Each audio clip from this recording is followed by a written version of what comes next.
کیونکہ میں نے انہیں دن میں ہاسپٹل جاتے دیکھا ہی نہیں تھا۔ یا تو وہ پرائیویٹ کلینک کا کہہ کر جایا کرتے تھے یا پھر رات اچانک ہی ایمرجنسی ڈیوٹی کا کہہ دیا کرتے۔ اس لیے میں نے سڑک سے گزرتے ایک رکشے کو روکا۔ رات کے 12 بجنے کے قریب تھے۔ اتفاق سے مجھے رکشہ مل گیا تھا۔ میں ان کا پیچھا کرتے کرتے جس جگہ پہنچی وہ ان کا پرائیویٹ کلینک تھا، لیکن اکیلے نہیں تھے بلکہ ان کے ساتھ دو آدمی اور ایک برقع پوش عورت بھی تھی۔ وہ عورت بالکل ویسے ہی لگ رہی تھی جیسی زبیدہ باجی تھی، اس لیے میں نے حیرت سے ان سب کو دیکھا۔ پھر میں سوچنے لگی شاید کوئی ایمرجنسی کیس ہی ہوگا، میں بھی بلا وجہ اپنے شوہر پر شک کر رہی ہوں۔ لیکن اب جب یہاں تک آ گئی تھی تو میں نے مزید آگے جانا مناسب سمجھا۔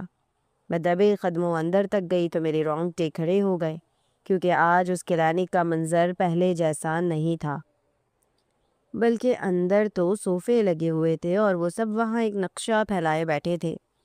میرے شوہر کی آواز سب سے زیادہ گونج رہی تھی۔ یہ گھر ہے، اس کی چھت کا دروازہ کھلا رہتا ہے، ابھی ان کے گھر میں شادی ہونے والی ہے، کم سے کم بھی کروڑوں روپے کا سونا آرام سے ہمارے ہاتھ لگے گا۔ اور زبیدہ تم احتیاط کیا کرو، میری بیوی نے تمہیں شاپنگ مال میں دیکھا ہے، ایسا نہ ہو وہ دوبارہ تمہیں کہیں دیکھ لے۔ اسے پتہ نہیں چلنا چاہیے کہ تم اسی شہر میں رہتی ہو اور میری بہن نہیں بلکہ میرے گینگ کی ساتھی ہو۔ تم نے جو معلومات دی ہیں وہ بہت کام کی ہیں۔ اس ڈکیتی سے ہماری زندگی بدل جائے گی اور اس ڈکیتی کے بعد میں مزید کوئی ڈکیتی نہیں کروں گا، کیونکہ اب میری بیوی کو مجھ پر شک ہونے لگا ہے۔ جبکہ زبیدہ میرے شوہر کی بات کے جواب میں غصے میں کہہ رہی تھی، مجھے تمہاری شادی کروانی ہی نہیں چاہیے تھی۔ پہلی ڈکیتی کے دوران تم اس کی محبت میں پڑ گئے، پھر تم نے اس سے شادی کر لی اور اب اس کی وجہ سے تم کام خراب کر رہے ہو۔ ہمارا گینگ کتنا اچھا ہے، ہم کتنی کامیابی سے ڈکیتیاں کرتے ہیں اور تم اس لڑکی کی محبت میں اس کام کو چھوڑنے کی بات کر رہے ہو۔ زبیدہ کی بات پر میرا شوہر غصے سے کہنے لگا، ہاں بالکل، کیونکہ پہلے مجھے لگتا تھا کہ چوری ڈکیتی کرنا کوئی غلط بات نہیں، ہم زیادہ کچھ نہیں کرتے، بس کچھ پیسہ اور زیور ہی لاتے ہیں۔ لیکن جب سے مجھے پتہ چلا ہے کہ ارم کے والد کا انتقال ہماری ڈکیتی کی وجہ سے ہوا، تب سے مجھے اپنے کام سے نفرت ہونے لگی ہے۔ میں نوکری تلاش کر رہا ہوں، بس میری نوکری لگتے ہی میں یہ سب کچھ چھوڑ دوں گا۔ میں اپنے آپ کو اب چور نہیں بلکہ قاتل سمجھتا ہوں، کیونکہ ارم کے والد کا انتقال ہماری وجہ سے ہوا ہے، اور چور ہونے اور قاتل ہونے میں بہت فرق ہوتا ہے۔ یہ آخری ڈکیتی ہے، اس کے بعد ہمارا یہ گینگ ہمیشہ کے لیے ختم ہو جائے گا۔ میں اس کرائے کی جگہ کو چھوڑ دوں گا اور دوبارہ کبھی یہاں نہیں آؤں گا۔ تم لوگوں سے بھی میرا کوئی واسطہ نہیں رہے گا۔ میرے شوہر کی بات پر وہاں موجود لوگوں میں بے چینی پھیل گئی تھی۔ ان کا کہنا تھا کہ ہم سب میں سب سے قابل تم ہی ہو، اس لیے اس کام کو چھوڑنے کی بات نہ کرو، مگر میرے شوہر نے صاف کہہ دیا تھا کہ وہ اب دوبارہ یہ کام نہیں کرے گا۔ شاید وہ سب مل کر اپنی آخری ڈکیتی پلان کر رہے تھے، جو مجھے پوری طرح پتہ چل گئی تھی، اور یہ سن کر میرے رونگٹے کھڑے ہو گئے تھے کہ وہ پھر ایک شادی والے گھر میں صفایا کرنے جا رہے تھے۔ اگر ایسا ہو جاتا تو پھر شاید کسی اور کی بیٹی کی زندگی بھی خراب ہوتی، اس کی شادی بھی کینسل ہو جاتی، یا پھر وہ خالی ہاتھ رخصت ہوتی، کسی کے ماں باپ کی پوری زندگی کی جمع پونجی لٹ جاتی۔ بس یہی سوچ کر میں نے وہ فیصلہ کیا تھا جو میرے لیے ہرگز بھی آسان نہیں تھا۔ میں نے پولیس کو کال کی تھی اور ساری بات بتا دی تھی اور خود پیچھے ہٹ گئی تھی۔ تھوڑی دیر بعد اسی اڈے پر پولیس آئی اور وہ سب رنگے ہاتھوں گرفتار ہو گئے۔ اس میں میرا شوہر بھی شامل تھا۔ میں جانتی تھی اس کی زندگی کی آخری ڈکیتی تھی، لیکن اب تک اس نے جو کچھ کیا تھا، اگر اسے اس کی سزا مل جاتی تو اس کا دامن صاف ہو جاتا۔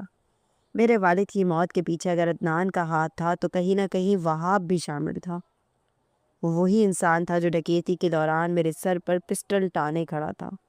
کئی بار مجھے لگتا تھا میں نے وہاب کو پہلے بھی کہیں دیکھا ہے، لیکن یہ بات تو میرے وہم و گمان میں بھی نہیں تھی کہ وہ میرے ہی گھر میں ڈکیتی کے لیے آیا ہوا ایک مجرم ہوگا۔ پولیس ان سب کو پکڑ کر لے جا چکی تھی۔ میرے شوہر کو 3 سال کی سزا ہوئی تھی۔ میں نے اپنے شوہر سے رابطہ اور تعلق ختم نہیں کیا تھا، بلکہ ان کے پکڑے جانے کے بعد میں خود ان کے پاس گئی تھی۔